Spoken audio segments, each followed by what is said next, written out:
everybody, welcome back to the channel, Chasing Little Greenfish. I'm Brian Partek. This is my brother Ben Green.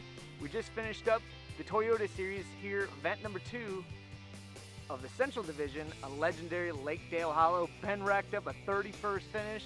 I got some stories to tell, some life lessons.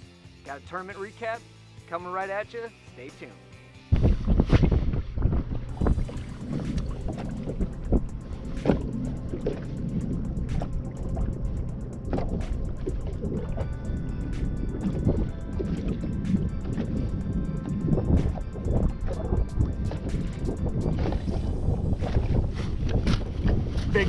Big it.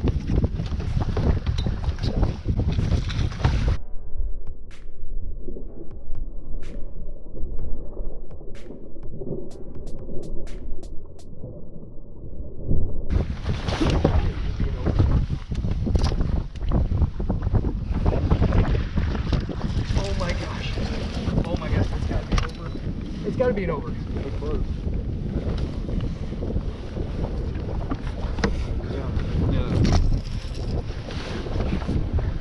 No, it's not. Lake Dale Hollow. Insane. Hey everybody, welcome back to the channel. Before we get started, just a few people I need to thank that make all of this possible. Lucas Oil, Bedford Sales, Bridgford Foods, Ben Green Insurance Agency, Phoenix Boats, Mercury Motors. Also want to give a huge shout out to Rob Hewlett from Ziegler Outdoor and Feed, who traveled with me this week. And a shout out to my girlfriend Anna, that always makes sure that I'm prepared and ready for these events. It means the world to me, and I greatly appreciate it. Alright, so let's get into it.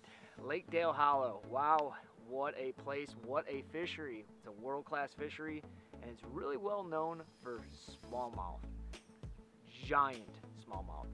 The world record has been caught here at Lake Dale Hollow. So coming into it, I knew that from watching the 2 other MLF BFL events here, previous to this event, that largemouth are the key to success. The reason for that is because the smallmouth are protected. They have a slot limit here. So the fish have to be between 12 inches and under 16 inches. You're allowed one of those fish, and you're also allowed one fish over 21 inches.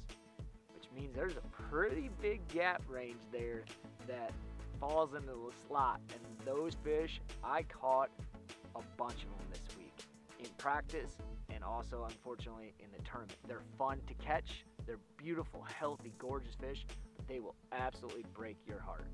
So practice, I knew there's only 27,000 acres here. It's on the border of Tennessee and Kentucky, and I knew I needed to find largemouth. So me being a river fisherman, I decided is to run both of the rivers and start breaking them down and try to find a good area for catching 15-inch and bigger largemouth. As I did that through my journey, just really had a hard time finding them largemouth. I really did. I caught a lot of smallmouth, caught some spotted bass, but I just didn't get into anything that was very consistent except one area way up one of the rivers. Hey, I hear some drag. Oh boy, not good. Not good. Not good. Why is it not good? Not good. Why is it not good? That's a big fish. Yeah, that's not good. But it was a small little zone.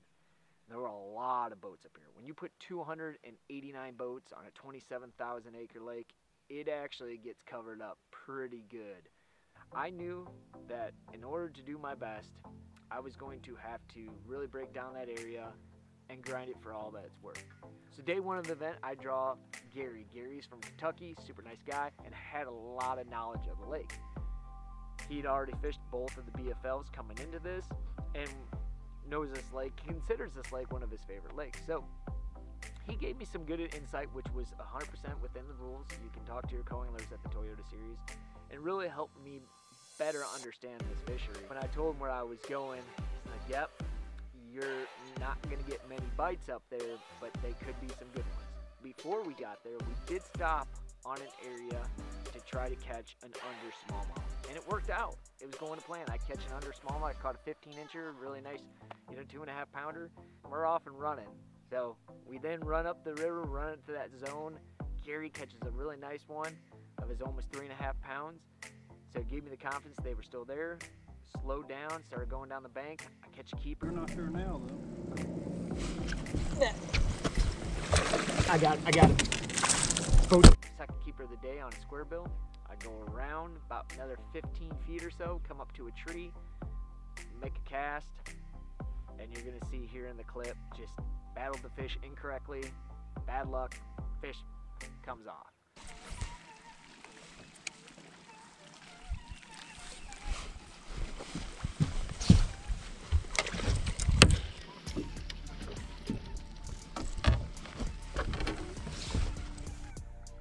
About 5 minutes later, pick up chatterbait, throw out to this shallow log on a flat, and reeling it by, and the fish just caught me off guard. Ate that chatterbait, pushed it, came in towards me.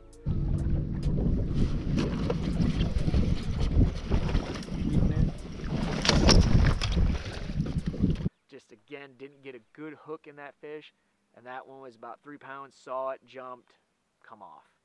I did not fish clean. About 15 minutes later, I catch number 3, which was a nice one.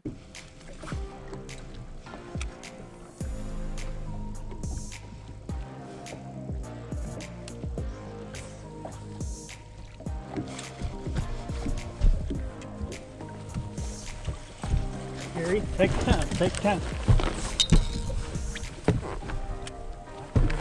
Get ready, Gary.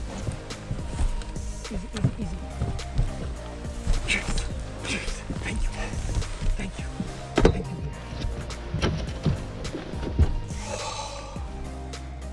Gary with the net. It's a nice one. And that unfortunately summed up the day. Gary and I, we ran some of his water, just didn't prevail. There were a lot of boats on it. It's a very humbling feeling when you come in to weigh in and everybody's got them. I mean, they cracked them. And that's how I felt.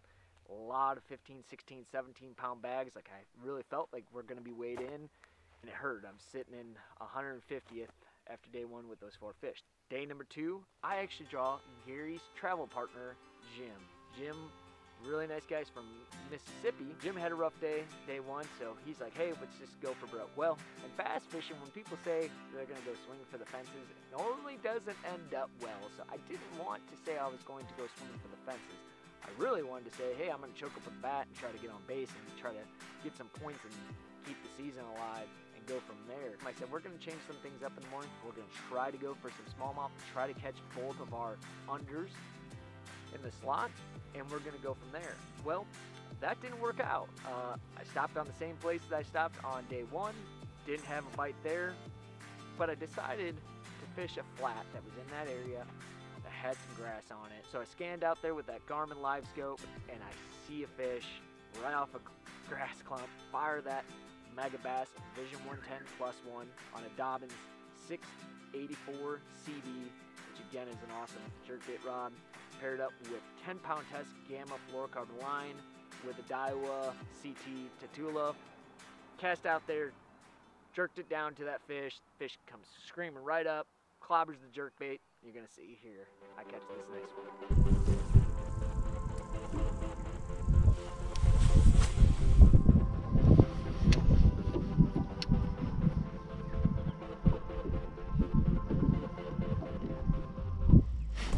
Got him.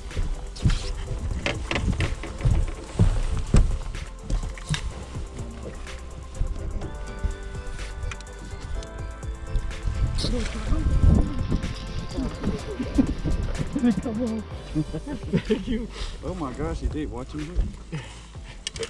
That gave me confidence to start to run that pattern. I jumped around a bunch, and I end up catching this smallmouth, which was an absolute giant, but it was not an over, and it was a heartbreaker.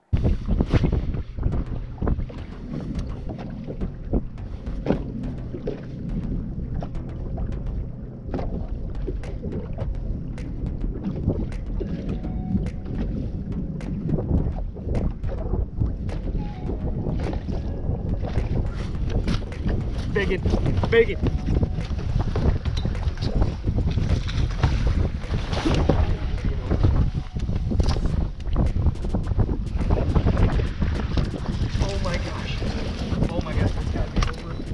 gotta be an over. So close.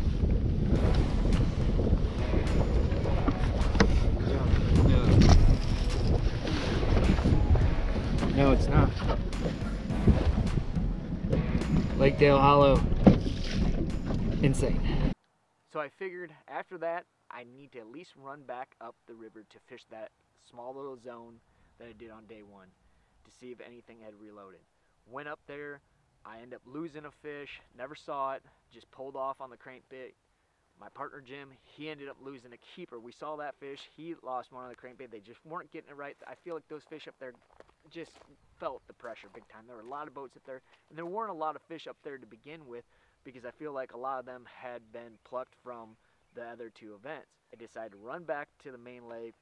At that time, that whole bite window was really done, so I ended up running back up towards takeoff, and I ended up catching one out of a log jam with 15 minutes to go. I ended up flipping up this really nice one.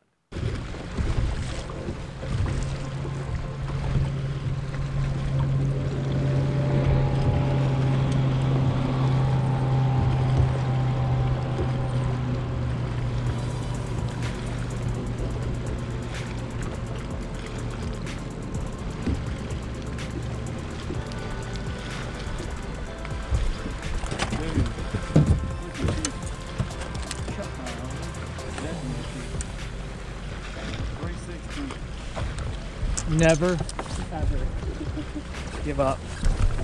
Never give up. PG, that one's for you, buddy. There you have it.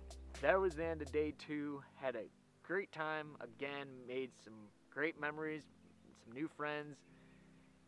Learned a lot about this place. Definitely humbled. That's the game of bass fishing.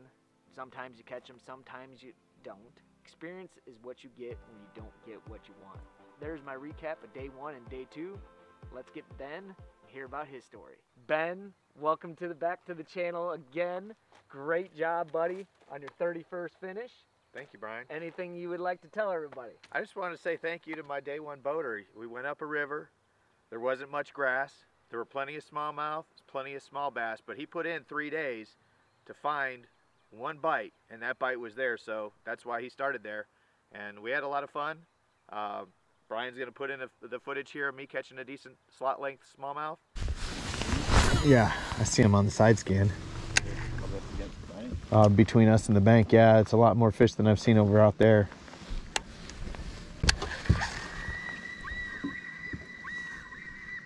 Well, that's a tree. Oh, it's not bait. Net. I need the net. Yeah, I got a good one. It's just another smallmouth though.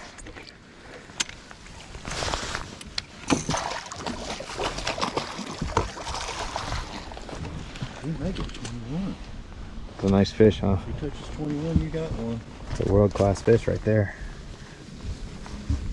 It's a big. We wrapped up the day. I only caught one under smallmouth, so my weight was 0.91, and that's how my day one went. And now tell us about day two, because day two you sacked him up. In my community, we have Nickajack Lake. That's my home lake. And day two, I look at my draw and I drew Corey Bradley. Now, Corey Bradley in the All-American that was held at Nickajack Lake ended up second place, but what was so great, there were literally fireworks in his performance. Every time Corey caught a fish, his buddies shot off fireworks. Right off the bat. So now I'm going to just hammer on them all day and hopefully start upgrading later on in the afternoon with some big fish. That's a good one. That dude. That's a good fish.